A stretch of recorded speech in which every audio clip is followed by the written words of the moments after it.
મારું નામ નીલિમા છે. મનુષ, નીકળી જા બહાર અહીંથી. મારા પુત્ર અને વહુને ખાઈ ગઈ. આ કહેતા દાદીમાએ મને મારવાનું શરૂ કર્યું. મારા માતા પિતાની અર્થી જાતા જ મને પણ ઘરમાંથી કાઢવામાં આવી. તેને આ બધું ઘરના લોભમાં કર્યું, જેથી તે મારા પિતાનો ભાગ પણ તેના નાના પુત્રને આપી શકે, કારણ કે મારા કાકા સારું કમાતા હતા અને પછી તેની પાસે પુત્ર હતો. મારી દાદીમાં મને પસંદ નહોતી કરતી, કારણ કે હું મારા માતા પિતાની દીકરી હતી. મારી દાદીને પુત્ર વધુ પસંદ હતા. હું દરબદર ફરતી. મા પિતાના મૃત્યુનો મને આઘાત હતો. હું ચાલતી ચાલતી મારા વિસ્તારથી ખૂબ દૂર આવી અને એક રસ્તાના કિનારે જઈને બેસી ગઈ.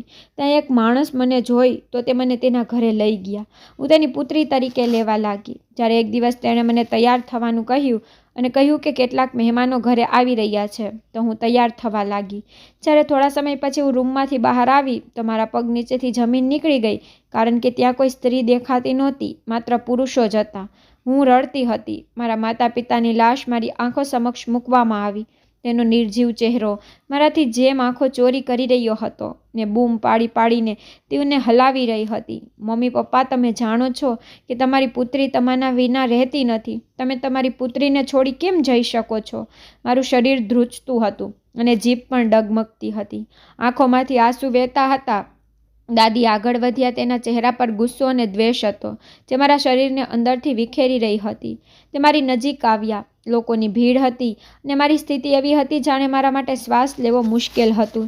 અચાનક તેને દરેકની સામે બૂમ પાડવાનું શરૂ કર્યું અને કહેવાનું શરૂ કર્યું કે આ મનુષ્ય છે.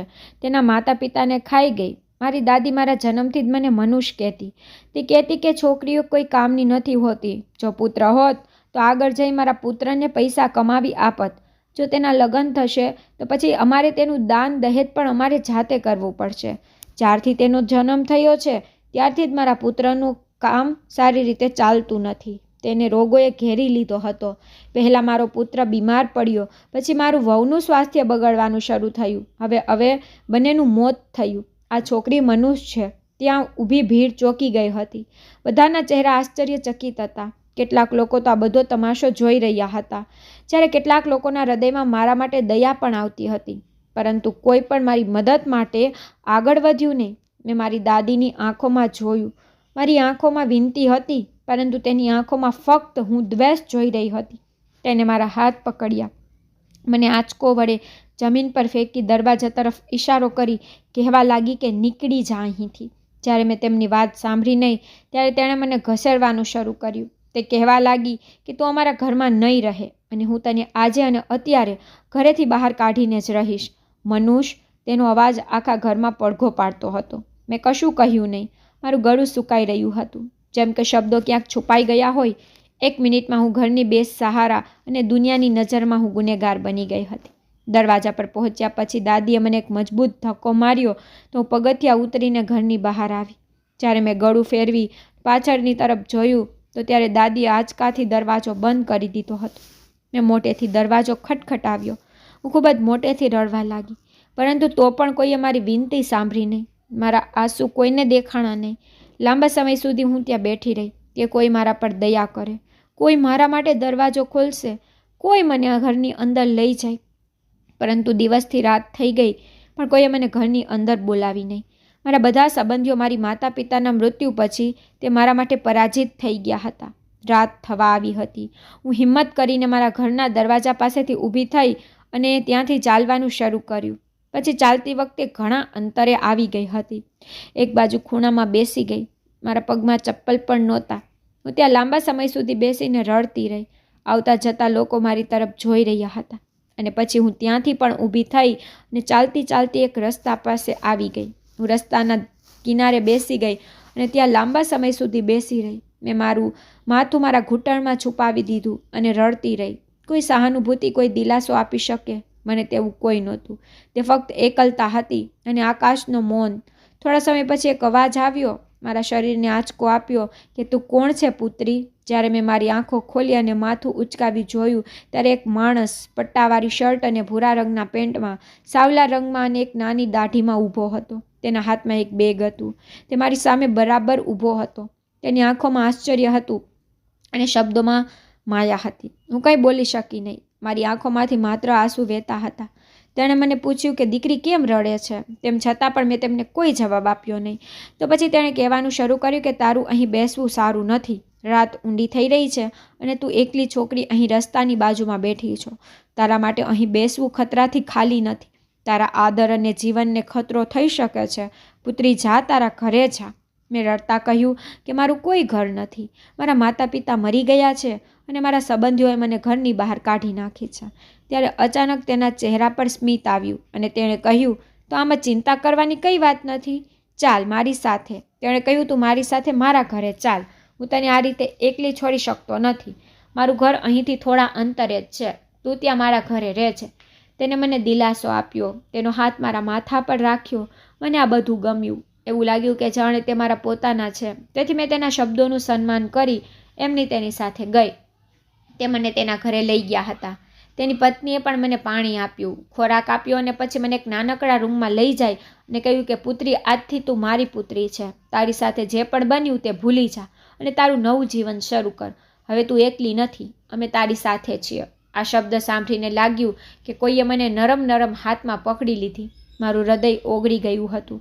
મેં તેમની સામે કડકાઈથી રડવાનું શરૂ કર્યું. તેઓએ મને શાંત કરી અને કહ્યું કે તારે રડવાનું નથી દીકરી, તું ખૂબ જ મજબૂત છે.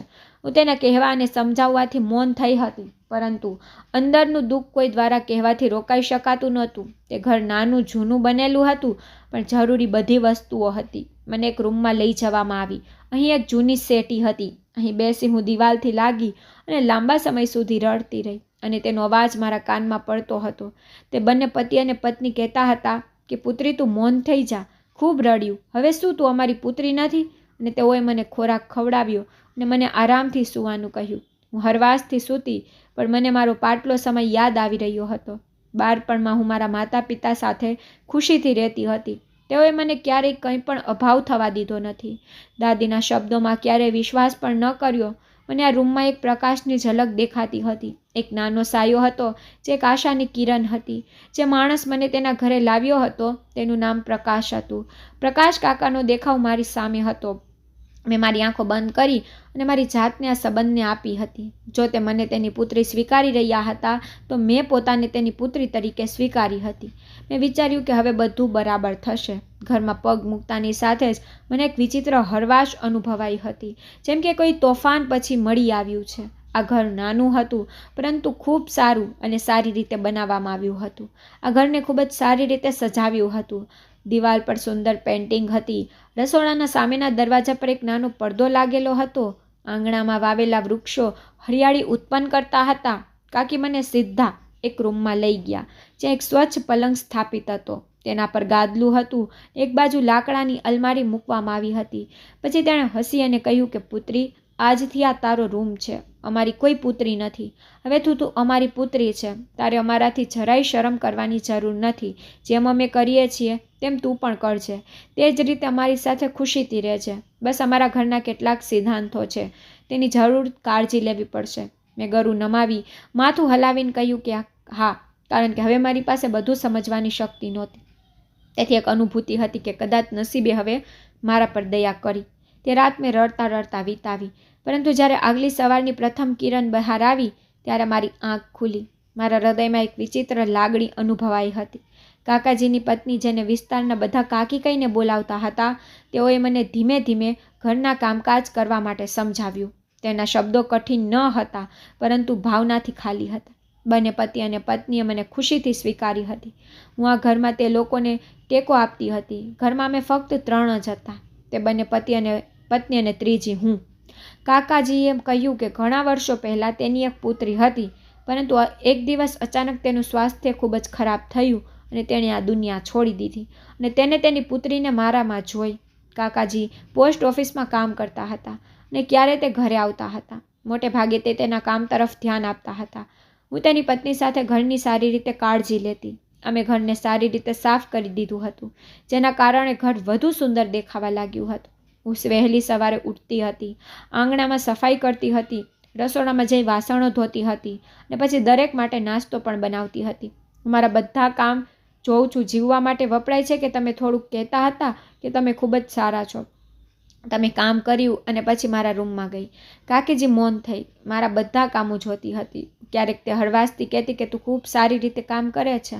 પછી તે તેના રૂમમાં જતી હતી. કહેતી કે તારા આવવાથી મને પણ આ મકાનમાં ઘણો ટેકો મળ્યો. અને કાકાજી તો મોટે ભાગે તેની નોકરીમાં વ્યસ્ત રહેતા હતા. જ્યારે તે સાંજે ઘરે પાછા આવતા તો આંગણામાં બેસી તાજો પવનનો આનંદ માણતા હતા.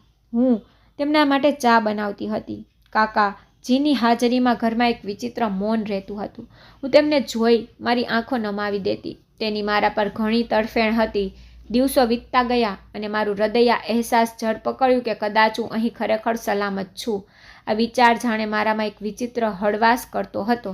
મેં આ ઘરને હૃદયથી મારા ઘરની જેમ સમજી લીધું હતું. હું અહીં બધા કામો કરતી. બપોરે દરેક માટે રસોઈ બનાવવાની, ઘરની સફાઈ કરવી, કપડાં ધોવા, રાત્રે આંગણામાં બેસી અને છત પર નજર રાખતી હતી. જેમ કે મને મારા માતા પિતા આકાશમાં ચમકતા તારાઓમાં દેખાતા હતા. આ બધું હવે મારા રૂટીનનો એક ભાગ બની ગયું હતું. કાકી ક્યારેક મારા વાળ પર તેલ લગાવતી હતી અથવા મારા હાથ પર મહેંદી લગાવી અને કહેતી કે તારા હાથ તો ખૂબ સુંદર લાગે છે. તે હંમેશા મારી સુંદરતાની પ્રશંસા કરતી હતી.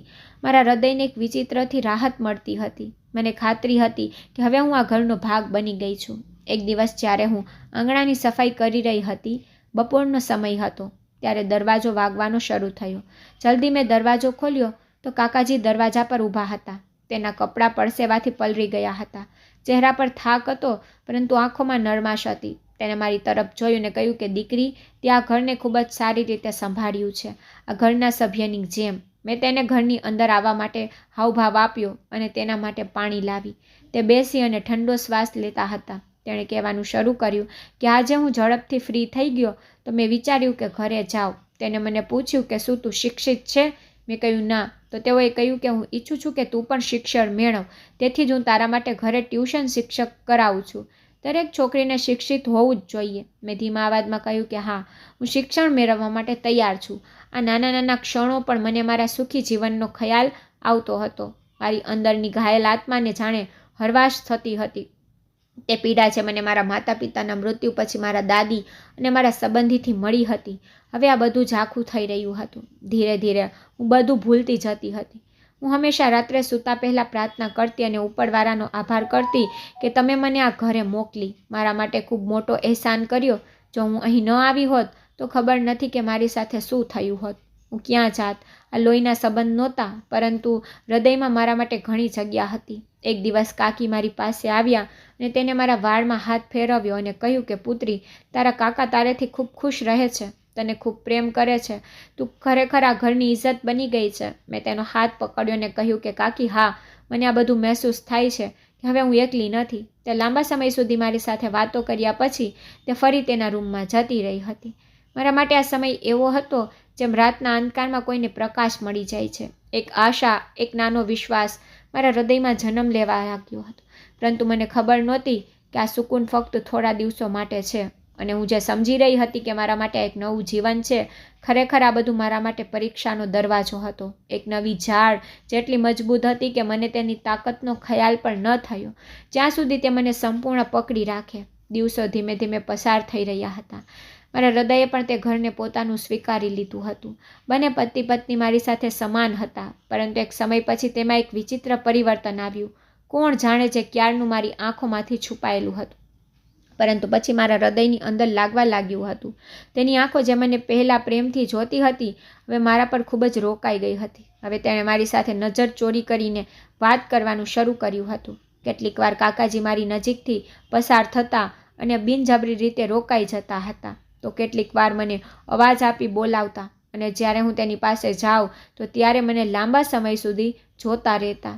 કાકીજી આ બધું જોતી હતી, પરંતુ તેણીએ કંઈ પણ કહ્યું નહીં. એવું લાગતું હતું કે જેમ તે પરિવર્તનને મહેસૂસ કરવાનો પ્રયાસ કરી રહી નથી. એક દિવસ કાકાજીએ પોસ્ટ ઓફિસ જતાં પહેલાં મને અવાજ કર્યો. હું સફાઈ કરતી હતી. ઝડપથી સાવરણીને જમીન પર મૂકી અને ઝડપથી તેમની પાસે ગઈ. તેણે મારી તરફ કાળજીપૂર્વક જોયું અને કહ્યું કે પુત્રી, આવતીકાલે ઘરે થોડા મહેમાન આવી રહ્યા છે, તું થોડી સારી રીતે તૈયાર થઈ જશે. મેં તારી કાકીજીને કહ્યું છે કે તે તારા માટે સારા કપડાં ખરીદે. મેં આશ્ચર્યચકિત સાથે તેમની તરફ જોયું. હજુ સુધી આ ઘરમાં કોઈ મહેમાન આવ્યું નથી, તો પણ મેં ધીમેથી માથું હલાવ્યું. પરંતુ મારા હૃદયમાં થોડી બેચેની થવા લાગી હતી.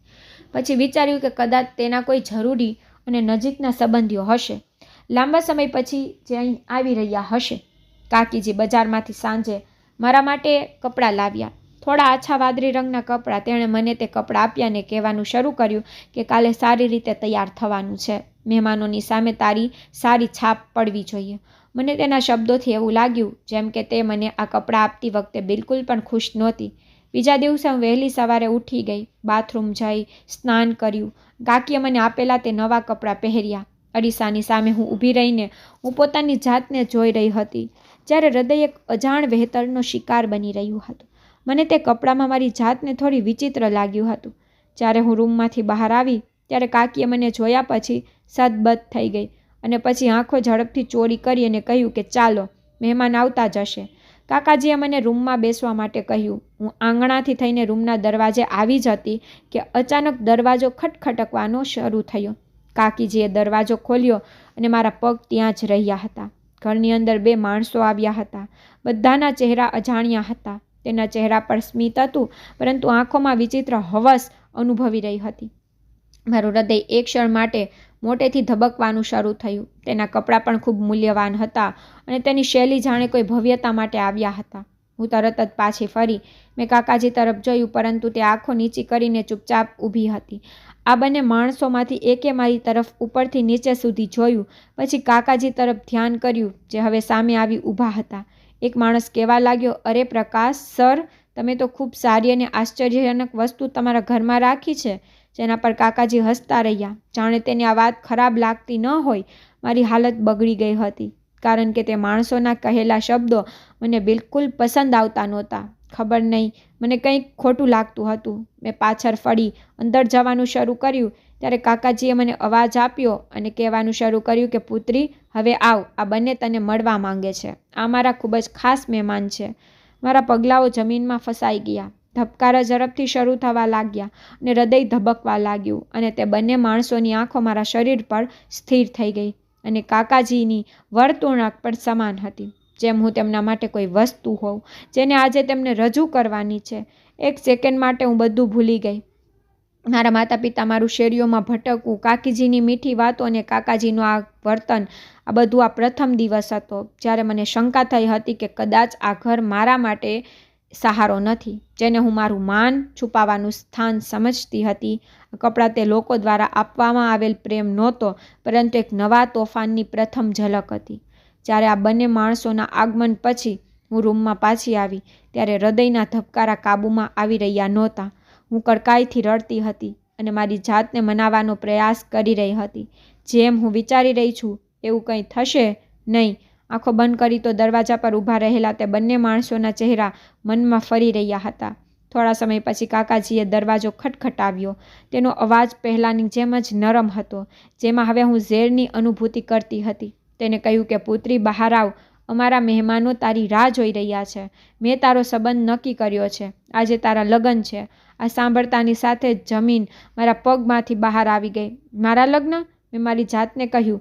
મારા પગલાઓ રોકાઈ ગયા હતા. હું દરવાજાની નજીક ગઈ અને નરમાશથી કહ્યું કે કાકાજી, મારા લગ્ન કેનાથી, ક્યારે અને કેમ?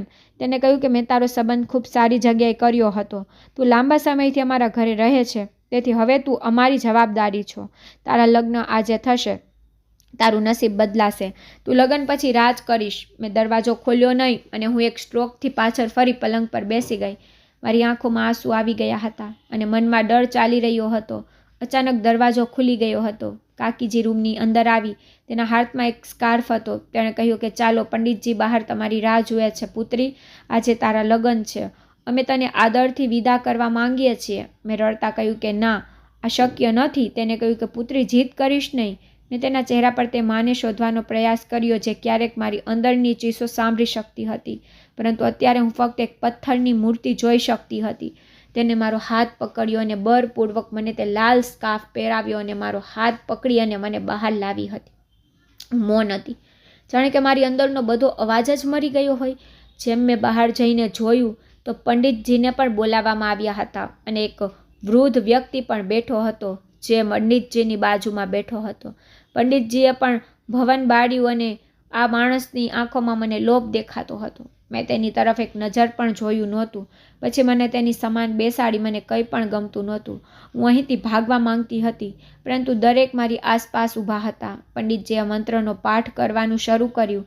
હું આ લગ્નનો ઇનકાર કરવા માંગતી હતી, પરંતુ મારો અવાજને બહાર આવ્યો નહીં, જાણે ગળામાં ક્યાંક દબાઈ રહી ગયો હતો. કાકાજીએ મારા મૌનને મંજૂરી માની અને આ રીતે મારા લગ્ન આ વૃદ્ધ માણસ સાથે કરવામાં આવ્યા. જ્યારે મને તે માણસ મંગલસૂત્ર પહેરાવતો હતો અને હું તેનો હાથ દૂર કરી રહી હતી, ત્યારે કાકાજીએ બળજબરીથી મારો હાથ પકડ્યો અને મારા હાથ બંધ કર્યા. પછી તે માણસે મને મંગલસૂત્ર પહેરાવ્યો અને તે પછી મને આ માણસ સાથે કારમાં બેસાડી દેવામાં આવી. કાકાજીના ચહેરા પર એવું સ્મિત હતું જાણે કે તેણે કોઈ મોટી લડાઈ જીતી લીધી હોય. હું મૌન થઈ કારની બારીમાંથી બહાર જોતી રહી. શહેરની દ્રષ્ટિ ઝાંખી પડી રહી હતી. આંખોમાં આંસુ, હૃદયમાં તોફાન અને શરીરમાં મૌન હતો. કાર થોડા સમય માટે ચાલતી રહી હતી અને તે પછી તે એક મોટા બંગલાની બહાર આવી ઊભી રહી. બીજો માણસ કારમાંથી ઉતર્યો, જેણે દરવાજો ખોલ્યો. હું બહાર આવી અને પછી તે બંને માણસ મારી સાથે અંદર ગયા. બંગલો અંદરથી ખૂબ મોટો અને ડરાવનો હતો. દિવાલ પર કિંમતી પેઇન્ટિંગ્સ લાગેલી હતી અને આખો બંગલો અંદરથી પથ્થરનો બનેલો હતો. અંદરનું મૌન, જેમાં ક્યાંક દબાયેલ રડવાનો અવાજ છુપાયેલો હતો. મને એક રૂમમાં લઈ જવામાં આવી. દરવાજો બંધ થઈ ગયો અને મેં તે રૂમને ધ્યાનપૂર્વક જોયો, જેણે મારા બધા સપનાને વિખેરી નાખ્યા હતા. રૂમમાં 10-12 છોકરીઓ હાજર હતી. દરેકના ચહેરાઓ ઉદાસીથી ભરેલા હતા, જાણે કે તેમની પાસેથી તેનું બધું છીનવી લેવામાં આવ્યું હોય. કોઈ પલંગ પર પડેલી હતી, કોઈ ફ્લોર પર બેઠી હતી, તો પછી કોઈ ખૂણામાં બેસી રડતી હતી. તેના ચહેરા, તેના શરીર પર ઘાના નિશાન સ્પષ્ટ દેખાતા હતા. તેને જોઈને મારો શ્વાસ અટકી ગયો હતો અને આંખોમાં આંસુ આવી ગયા હતા. ત્યારે એક છોકરીએ મારી તરફ જોયું અને તે ધીરેથી કહેવા લાગી કે તું હજી નવી છે, મૌન રહે, તારે અહીં ઘણું સહન કરવું પડશે. મેં કંઈ પણ કહ્યું નહીં, પરંતુ મારો અવાજ ક્યાંક ખોવાઈ ગયો હતો. ત્યારે મને દરવાજા પર તાળું લાગવાનો અવાજ સંભળાયો. મેં આશ્ચર્યથી પાછળની તરફ જોયું. તે બંને માણસો મને અહીં છોડી ગયા હતા. હવે મને ખાતરી થઈ ગઈ હતી કે મારા લગ્ન એક રમત હતા. અતિથિ કપડાં, કાકાજીનો પ્રેમ, બધું એક ચાલ હતી. મને વેચવામાં આવી હતી. દોલતને શરીરના બદલામાં લેવામાં આવી હતી, જેનું નામ લગ્ન રાખવામાં આવ્યું હતું. ખરેખર આ એક સોદો હતો. હું જમીન પર બેસી રડતી હતી. આંખો બંધ કરી તો મને તે જ રસ્તો અને તે જ કાકાજીના નરમ શબ્દો યાદ આવ્યા, જે તેણે મને પ્રથમ મીટિંગમાં કહ્યા હતા કે તું મારી દીકરી છે. કોઈ તેની પુત્રી સાથે આવું કરે છે? આ પ્રથમ રાત્રે જાણે સમય અટકી ગયો હતો. રૂમનો પ્રકાશ ધીમો હતો, પરંતુ એટલી હતી કે અમે એકબીજાને જોઈ શકતા હતા. હું દિવાલથી લાગેલી હતી. મારી આંખો પણ દરવાજા પાસે અટકેલી હતી, જે દરવાજો બહારથી બંધ હતો. મને મારા કેદ થવાનો અહેસાસ થતો હતો. રૂમમાં હાજર છોકરીઓએ એકવાર મારી તરફ જોયું, પછી ફરીથી કોઈએ મારા પર ધ્યાન કેન્દ્રિત આપ્યું નહીં. દરેક તેમના અંધકારમાં ડૂબેલી હતી. એક છોકરી, જે કદાચ મારા કરતાં મોટી હતી, મારી નજીક આવીને બેઠી. તેના ચહેરા પર ઘણા જૂના વાદળી ડાઘા હતા. આંખોમાં થાક અને હોઠો પર કબકબાહટ હતી. તેનો અવાજ ખૂબ ધીમો હતો, જાણે કે તે પોતે જ તેની વાત પર શરમ અનુભવે છે. તેણે કહ્યું કે અહીં જે પણ આવે છે તે આપણને પરેશાન કરીને જાય છે. તું પણ શીખી જા, નહીં તો માર મારીને શીખવાડવામાં આવશે.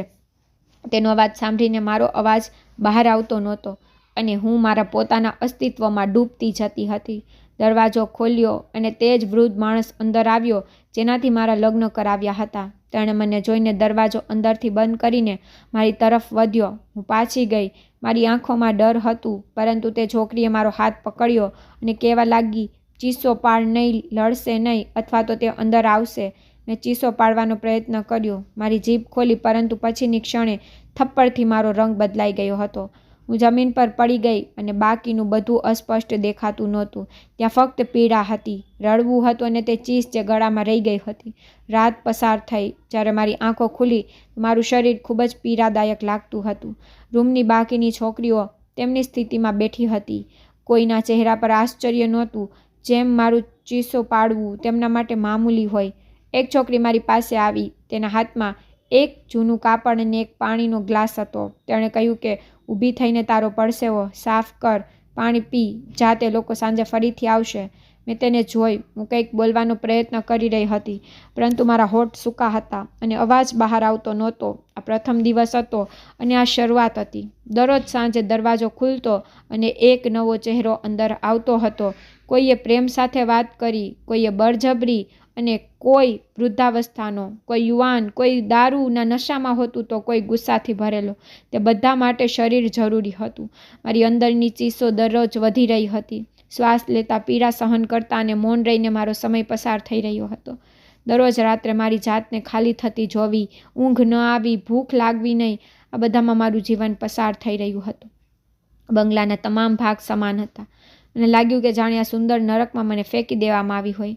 હું એક એવી જીવિત મૃત બની ગઈ હતી જે ચાલતી ફરતી હતી, શ્વાસ લેતી હતી, પણ મરી ગઈ હતી. રૂમમાં એવી ગંધ આવતી હતી જે ફક્ત અત્યાચાર સહન કરવાવાળા જ અનુભવી શકે છે. કેટલીક છોકરીઓએ કેટલીક વાર હસવાનો પ્રયત્ન કરતી, જેમ પોતાને ખાતરી આપવાનો પ્રયત્ન કરી રહી હોય કે જીવન હજી બાકી છે, પરંતુ તેમના હસવામાં દુખાવો પ્રતિબંધિત થતો હતો. મને અહીં 1 મહિનો થઈ ગયો હતો અને શરીર અડધું થઈ ગયું હતું, પરંતુ આત્મા રોજ મળતી હતી. દરરોજ રાતે હું એક નવી મૃત બનતી હતી, પરંતુ દરરોજ સવારે ફરીથી જીવવાનું હતું. ઘણી વખત મારું હૃદય ઈચ્છે છે કે મારે અહીંથી ભાગવું જોઈએ, દરવાજો તોડી નાખવું, પરંતુ રૂમની દિવાલ એટલી મજબૂત હતી જેટલો અમારી અંદરનો ડર. તે છોકરી જે મારી પાસે પહેલા દિવસે આવી હતી મને થોડો સહારો આપતી હતી, મારા ઘા પર મલમ લગાડતી હતી, મને તેના હાથથી ખોરાક ખવડાવતી હતી અને કહેતી કે ફક્ત જીવતું રહે અને શ્વાસ લેવાનું ચાલુ રાખ. જો મરી જઈશ તો આ લોકો ખુશ થશે. પરંતુ હું મારી જાતને સવાલ કરતી હતી કે શું હું જીવિત છું? શું આને જીવવું કહેવાય છે? હું તે કેદી હતી જે કેદમાં રહેવા માટે પોતાને તોડી નાખી હોય. આ બંગલામાં દિવસે ને દિવસે અંધકાર વધી રહ્યો હતો, જેમ હું માટીમાં ભળી રહી હતી. મારી ઓળખ, મારી આત્મા, બધું ઝાંખું થઈ રહ્યું હતું. સવારે જ્યારે છોકરીઓ તેમના પોતાના પલંગ પર હોતી, એક છોકરી છેલ્લા 2 અઠવાડિયાથી મૌન રહેતી હતી. અચાનક બારી તરફ આગળ ગઈ અને કંઈ પણ બોલ્યા વિના તે નીચે કૂદી ગઈ. બધું જાણે એક ક્ષણમાં થઈ ગયું. ચીસના આવાજે ત્યાંના આખા વાતાવરણમાં પડઘો પાડ્યો હતો, પરંતુ કદાચ પ્રથમ વખત કોઈએ કૂદકો માર્યો હતો. તે ભાગી શકતી નહોતી, પણ તેને કોઈ આ મુશ્કેલીમાં કેદ કરી શકશે નહીં. તેણે આત્મહત્યા કરી લીધી. તેનું શરીર નીચે નિર્જીવ પડેલું હતું, લોહી જમીન પર ફેલાયેલું હતું અને ચહેરા પર એક વિચિત્ર આરામ હતો. તે આરામ જે અહીં કોઈના ચહેરે નહોતો. હું પોતાને પ્રશ્ન કરતી હતી કે શું હું પણ આ કરી શકું છું? શું મારી હિંમત છે, અથવા હું અહીં ફક્ત બગડતી રહીશ? બધી છોકરીઓ તેમના પોતાના પલંગ પર હતી, પણ કોઈને ઊંઘ આવતી નહોતી. વરસાદનો અવાજ જાણે આંતરિક તોફાનને અવાજ આપી રહ્યો છે. મેં જાતે જ નક્કી કર્યું હતું કે હવે જે પણ થાય, હું હવે અહીં રહીશ નહીં. હું મરવા માંગતી નથી અથવા કોઈ બીજાના હાથથી પોતાનો વિનાશ કરવા માંગતી નથી. રાતનો સમય હતો. હું બારીની નજીક જઈ ઊભી રહી. બારી લોખંડની હતી, પણ વરસાદને કારણે તેના બોલ છૂટક થયા હતા. મારા હૃદયમાં થોડી આશા જાગવાની શરૂ થઈ. મેં ધીરે ધીરે બોલ ખોલવાનું શરૂ કર્યું. મારા હાથ પગ ધ્રુજતા હતા, પરંતુ એક અનિયંત્રિત નિર્ણય અંદર લેવામાં આવ્યો હતો. મારે અહીંથી ભાગવું પડશે. ટૂંકા સમયમાં બારી સેજ ખુલી. નીચે અંધારું હતું અને માટી ભીની હતી. ઉપરથી નીચે સુધી લગભગ 10 ફૂટનું અંતર હતું. મેં અહીંથી કૂદવાનું નક્કી કર્યું હતું. મેં મારી આંખો બંધ કરી અને કૂદકો માર્યો. જમીન સાથે ટકરાતા હતા. મારા શરીરમાં એક તીવ્ર પીડા ફેલાઈ હતી. મારા કપડાં ભીની માટીમાં થયા હતા, પરંતુ હું આઝાદ હતી. આંખો આકાશ તરફ હતી. વરસાદ મારા ચહેરા પર પડી રહ્યો હતો અને પ્રથમ વખત તે પાણી મને ઠંડુ લાગ્યું. હું મારી જાતને ખેંચીને ત્યાંથી ચાલવા લાગી અને ચાલતી ચાલતી રસ્તા પર પહોંચી હતી. વરસાદમાં કોઈ કાર રોકવા માટે તૈયાર નહોતું. મારી સ્થિતિ જોયા પછી લોકો આંખો ચોરી કરી રહ્યા હતા. ત્યારે એક યુવાન છોકરી જે સ્કૂટી પર હતી મારી પાસે આવી. તેને જ્યારે મારા હાથમાંથી લોહી વહેતું જોયું ત્યારે તે તરત જ સમજી ગઈ કે હું કોઈ મુશ્કેલીમાંથી બહાર આવી છું. તેણે મને તેનું જેકેટ પહેરવા માટે આપ્યું અને હોસ્પિટલમાં લઈ ગઈ. હોસ્પિટલમાં પહોંચતા જ ડૉક્ટર મને એમરજન્સીમાં લઈ ગયા. મારા શરીરના ઘાને સાફ કરવામાં આવ્યા, પગ પર પ્લાસ્ટર કરવામાં આવ્યું અને દવાઓ પણ આપી, પરંતુ મારી સ્થિતિ એવી હતી કે જાણે શરીર બચી ગયું હોય, પરંતુ આત્મા હજી પણ તે જ બંગલામાં કેદ હોય. એટલા જ સમયમાં પોલીસ આવી હતી. પોલીસે પૂછપરછ કરી અને મને હોશમાં આવવાની રાહ જોવા લાગ્યા. જેમ હું હોશમાં આવી તો પોલીસે મારી સાથે સહાનુભૂતિ વ્યક્ત કરવાનું શરૂ કર્યું, પરંતુ તેની આંખોમાં તે જ જૂની હવસ હતી જેમાંથી હું ભાગીને આવી હતી. મારાથી તપાસ શરૂ કરી, ક્યાંથી આવી છે, કોની સાથે હતી, કેવી રીતે પડી. અને જ્યારે મેં તેને મારી સાથેના અકસ્માત વિશે કહ્યું અને જ્યારે કાકાજીનું નામ કહેવામાં આવ્યું ત્યારે તેના ચહેરા પર એક સ્મિત આવ્યું હતું. તેણે કહ્યું કે તેનાથી મારી ખૂબ જ સારી ઓળખાણ છે.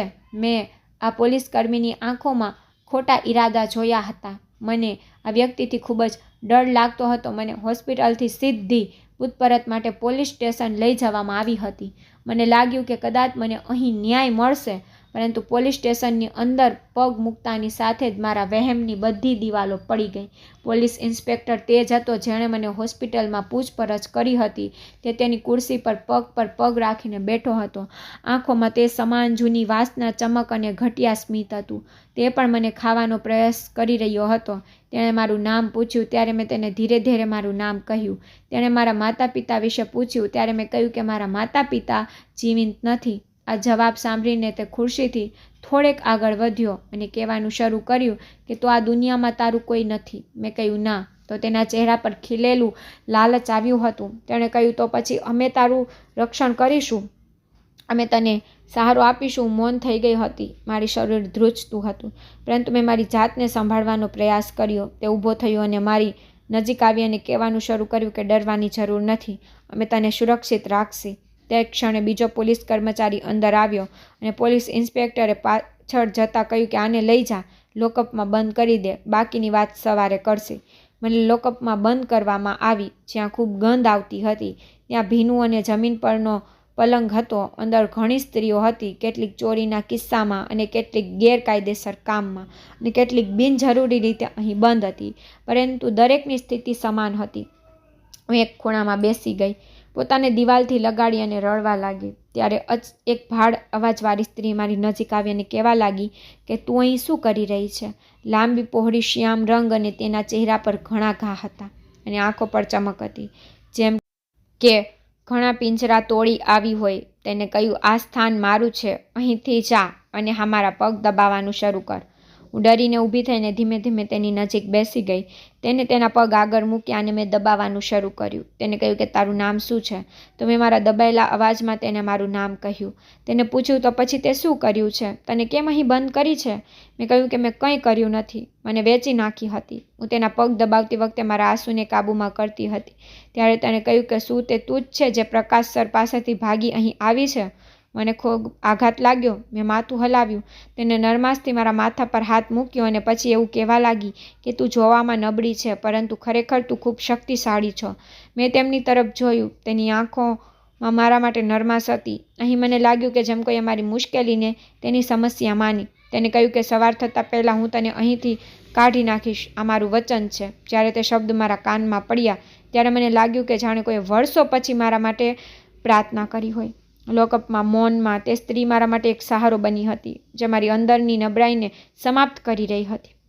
મેં તે રાતે પ્રથમ વખત આંખો બંધ કરીને પ્રાર્થના કરી ન હતી, બસ આભાર માન્યો અને આગલી સવાર થતાં પહેલાં એક નવો રસ્તો ખુલવાનો હતો. રાતનો અંધકાર લોકઅપની દિવાલો પર હતો અને મારા શરીર પર શિયાળાની લહેરે મને અંદરથી ઠંડી કરી દીધી હતી. તે મહિલાએ મારી આંખોથી તેની આંખો નાખી જોયું, કહ્યું કે તે ઉપરવાળાએ બદલો લેવા માટે બનાવી છે, જુલ્મ સહેવા માટે નહીં. તે મારી સાથે કોઈ અજાણ સ્ત્રી જેમ નહીં, પણ તે કોઈ મોટી બહેનની જેમ વાત કરી રહી હતી. તેણે મને પૂછ્યું કે તારી સાથે શું થયું તે મને કહે. મેં તેમને રડતા રડતા બધું કહ્યું હતું. હું બોલતી ગઈ અને તે બધું સાંભળતી રહી. વચમાં તેને મારા પર પ્રશ્ન કર્યો નહીં. તેણે કહ્યું કે સવાર થતાં પહેલાં તું અહીંથી નીકળી જઈશ, કારણ કે જે તારી સાથે થઈ ગયું છે તે હવે તારી સાથે ફરી થવું જોઈએ નહીં. હું તારી સાથે આ બધું એટલે કરી રહી છું કારણ કે એક સમયે મારી સાથે પણ કંઈક આવું થયું હતું અને મને પણ અહીં જેલમાં લાવ્યા પછી કેદી બનાવવામાં આવી હતી, એવી કેદી જેણે ક્યારેય કંઈ કર્યું નથી. ત્યારથી જ મેં વિચાર્યું છે કે હું હંમેશા મારા જેવી છોકરીઓને મદદ કરીશ. તેમણે આ શબ્દ મને આત્મવિશ્વાસ સાથે કહ્યા હતા, જેમ જાતે કોર્ટની ન્યાયાધીશ હોય, વકીલ હોય અને આખું વિશ્વ તેની મુઠ્ઠીમાં હોય. મેં કંઈ કહ્યું નહીં. હું મૌન રહી. રાત ધીમે ધીમે પસાર થઈ રહી હતી. મધ્યરાત્રિએ જ્યારે લોકઅપમાં હાજર લોકોની ઊંઘ વધારે થઈ હતી ત્યારે એક કાર આવી, ત્યાં રોકાઈ. તેણે કહ્યું કે આ છોકરીને અહીંથી લઈ જાઓ. ત્યારે હું ચોંકી ગઈ અને સાથે તે પ્રબળ સ્ત્રી ઊભી થઈ. તેણે મારા ખંભા પર હાથ મૂક્યો અને આંખોમાં જોઈ અને કહ્યું કે તું જા, પરંતુ ક્યારેય પાછું ફરી નબળી પણ નહીં, તે બધાને જવાબ આપવો જે તને ખાવા આવ્યા હતા. મેં મૌન થઈ માથું હલાવ્યું અને દરવાજા તરફ આગળ વધી અને જેમ લોકઅપની બહાર પગ મૂક્યો કે જાણે કોઈ વર્ષોની સાંકળ એક સાથે તૂટી ગઈ હોય. સફેદ ચાદરમાં લપેટાયેલી એક મહિલા બહાર ઊભી હતી. ઉંમર લગભગ 50 વર્ષની હશે. આંખોમાં એક આશા અને ચહેરા પર સફળતા હતી. તેણે મને કહ્યું કે મારું નામ સુનીતા છે. હું એક મીડિયા રિપોર્ટર હતી, પરંતુ હવે હું નિવૃત્ત થઈ ગઈ છું. પરંતુ હું હજી પણ તારા જેવી છોકરીઓને મદદ કરું છું. આ સ્ત્રી વિમલાએ મને તારા વિશે જાણ કરી. ખરેખર ઘણા વર્ષો પહેલાં હું વિમલાનું ઇન્ટરવ્યૂ લેવા આવી હતી. પછી મને ખબર પડી કે અહીં ઘણી છોકરીઓને લાવવામાં આવે છે જે નિર્દોષ હોય છે. વિમલાને મેં મારો સંપર્ક નંબર આપ્યો હતો. વિમલાએ મને અહીં વિનંતી કરીને બોલાવી છે. અમે તને અહીંથી લઈ જવા આવ્યા છીએ જેથી તું તારા જુલ્મ સામે તારો અવાજ ઉઠાવી શકે. હવે હું સમજી ગઈ હતી કે તે સ્ત્રીએ મને અંધકારમાંથી ખેંચી અને મને પ્રકાશમાં મૂકી દીધી હતી. પછી મને સુનીતાજીના દ્વાર કોર્ટ લઈ જવામાં આવી અને જેટલા લોકોએ મારી સાથે ખોટું કર્યું હતું તે બધા સામે કેસ દાખલ કરવામાં આવ્યો હતો. મેં હવે બોલવાનું શીખી લીધું હતું. તે સ્ત્રીએ મારી ખૂબ મદદ કરી. તે મારી શક્તિ બની ગઈ. તેને મને શીખવ્યું કે તારે તારા ખિલાફ અવાજ ઉઠાવવો પડશે. તારે ફક્ત નિર્ણય કરવાનો છે. અમે તારી સાથે છીએ. હવે મારો દરેક નિર્ણય મારી વાર્તાનો જવાબ આપવા જઈ રહ્યો હતો. જે પણ મારી સાથે થયું, મેં કોર્ટમાં જઈ અને તે બધું કહ્યું. ઘણા બધા પોલીસ કર્મીઓની સામે ઊભી રહીને મારી જુબાની આપી દીધી. મોબાઈલમાં મારી વિડીયો બનાવવામાં આવી હતી અને તેને અપલોડ કરવામાં આવી હતી જેમાં હું મારી ભૂતકાળની વાત કહી રહી હતી અને વિશ્વના સાંભળી રહ્યા હતા. મેં તે બધા ચહેરાઓને ખુલ્લા કર્યા હતા જે લાંબા સમયથી મને પરેશાન કરતા હતા. પ્રકાશ કાકા, પોલીસ ઇન્સ્પેક્ટર અને તે લોકો જે મને તેની સાથે પકડીને લઈ ગયા હતા. સુનીતાજીએ મારી ઘણી મદદ કરી. સુનીતાજી એક વૃદ્ધ અને પ્રખ્યાત પત્રકાર હતા જેને ઘણા લોકો જાણતા હતા અને મીડિયા તેની દીવાની હતી. આજે જ્યારે તેણે મારા જેવી છોકરીની મદદ કરી ત્યારે આખી સિસ્ટમ હચમચી ગઈ હતી. આ વિશ્વએ મને ખૂબ નબળી માની હતી. મારી લડત તે દરેક વ્યક્તિ સાથે હતી જે મને સહારો આપીને મૂર્ખ બનાવવા માંગતો હતો. સુનીતાજી મારા સાથે હતા. જ્યારે હું કોર્ટમાં પ્રવેશી ત્યારે મારા હૃદયના ધબકારા વધુ તીવ્ર બન્યા હતા. ન્યાયાધીશ તેની ખુરશી પર હતા. વાતાવરણ ગંભીર હતું. મારા ગુનેગારોને રજૂ કરવામાં આવ્યા હતા. પ્રકાશ કાકાની આંખોમાં ભય અને મૂંઝવણ સ્પષ્ટ રીતે દેખાતી હતી. તે આંખો નમાવીને ઊભા હતા અને સુનીતાજીને કારણે હું માથું ઊંચું કરીને ઊભી હતી. તેને કહ્યું હતું કે તું ડરીશ નહીં, હું તારી સાથે છું. જે પણ તારી સાથે થયું અહીં બધું કે. મારો તબીબી અહેવાલ કરવામાં આવ્યો હતો જેમાં તે વાત સાબિત થઈ હતી કે જ્યારે મને તેની સાથે કેદ કરી લાવવામાં આવી હતી તો ત્યાં મારી સાથે ખૂબ ખોટું થયું હતું. ઘણા લોકોએ મારી સાથે ખોટું કર્યું હતું. મેં કોર્ટમાં જોરદાર અવાજમાં કહ્યું કે હું તે છોકરી છું જેને મનુષ્ય કહીને, પરંતુ આજે હું મારા સત્ય સાથે ઊભી છું. આ તે જ માણસ છે જેને પિતા બની મારા શરીરનો સોદો કર્યો. મારો અવાજ આખા કોર્ટમાં પડઘો પાડતો હતો. પ્રકાશ કાકાનો ચહેરો સફેદ થઈ ગયો હતો. મારી જુબાની અને તે 3 છોકરીઓને પણ ત્યાં રજૂ કરવામાં આવી હતી જે ત્યાં મારી સાથે બંધ હતી. કારણ કે જ્યારે મેં પોલીસમાં ફરિયાદ નોંધાવી હતી ત્યારે પ્રામાણિક પોલીસ ઓફિસરે મારો સાથ આપ્યો હતો અને પોલીસની આખી ટીમે મેં જે સરનામાનો ઉલ્લેખ કર્યો હતો તે સરનામા પર દરોડા પાડ્યા હતા, જ્યાંથી તેણે ઘણી છોકરીઓ અને આખી ટીમને પકડ્યા હતા જે આ વ્યવસાય કરાવી રહ્યા હતા.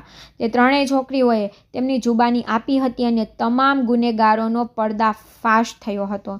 અહીં સુધી પોલીસ ઇન્સ્પેક્ટરને તેની નોકરીમાંથી બહાર કરવામાં આવ્યો હતો. મારા આરોપીને સજા કરવામાં આવી હતી. મેં સુનીતાજીનો ખૂબ ખૂબ આભાર માન્યો અને મારી સૌથી વધુ મદદગાર તે જ સ્ત્રી હતી, તે જેલની મહિલા વિમલા કાકી, જેણે મારા દુઃખને સમજી અને તેની ઓળખનો લાભ લીધો અને મને આ જેલમાંથી બહાર કાઢી. તેમ પણ મારો કોઈ દોષ નહોતો. મને જેલમાં રાખવાનો કોઈ અર્થ તો ન હતો. જો હું ત્યાં બીજા દિવસ સુધી રોકાઈ હોત તો પોલીસ ઇન્સ્પેક્ટરે મારા પર ઘણા આરોપો લગાવ્યા હોત અને તેને તક મળી હોત મને જેલમાં રાખવા માટે, પરંતુ વિમલા કાકીએ મને સમયસર બચાવી લીધી અને સુનીતા કાકીને સોંપી દીધી. મારા બધા આરોપીઓને જેલમાં મોકલવામાં આવ્યા હતા. તે પછી પણ મારો કોઈ સહારો નહોતો, પરંતુ તે પછી મને સુનીતા કાકીએ સહારો આપ્યો. તે એક સારી અને પ્રામાણિક મીડિયા કર્મચારી તેમજ એક સામાજિક કાર્યકર પણ હતી. તેણે મને સહારો આપ્યો, મને ભણાવી લખાવી, મને તેના જેમ જ અવાજ ઉઠાવવાવાળી બનાવી અને મને તેના ઘરમાં સ્થાન આપ્યું. 10 વર્ષ વીતી ગયા હતા. હું પણ એક સફળ મીડિયા કાર્યકર બની ગઈ અને પછી ઘણા વર્ષો પછી મેં એક પ્રકૃતિનો એક વધુ ન્યાય જોયો. મારા કાકા કાકી જેણે ક્યારેય દાદીની સાથે મને પણ સારી માની નહીં, તેની આર્થિક સ્થિતિ એટલી ખરાબ થઈ ગઈ કે તે લોકો ભીખ માંગવા પણ આવ્યા હતા. જ્યારે દાદી તો હવે આ દુનિયામાં જ રહી નહોતી. મારો બદલો પૂર્ણ થયો હતો. હું આજે એક સફળ મીડિયા રિપોર્ટર છું. હું જીતી ગઈ છું, પોતાનાથી નહીં પણ આખા વિશ્વથી. લોકો મને નબળા માનતા હતા. આજે એક મીડિયાકર્મી બની સુનીતા કાકી જેમ હું અન્ય બેસહારા છોકરીઓને મદદ કરું છું, જેમ કે એક દિવસ તેણે મારી કરી હતી. મિત્રો, આશા કરું છું તમને અમારી વાર્તા ગમી હશે. વાર્તા ગમી હોય તો વિડીયોને લાઈક કરો અને ચેનલમાં નવા હોય તો ચેનલ પર સબસ્ક્રાઈબ કરો અને આ નોટિફિકેશન બેલને જરૂર દબાવો. Thank you.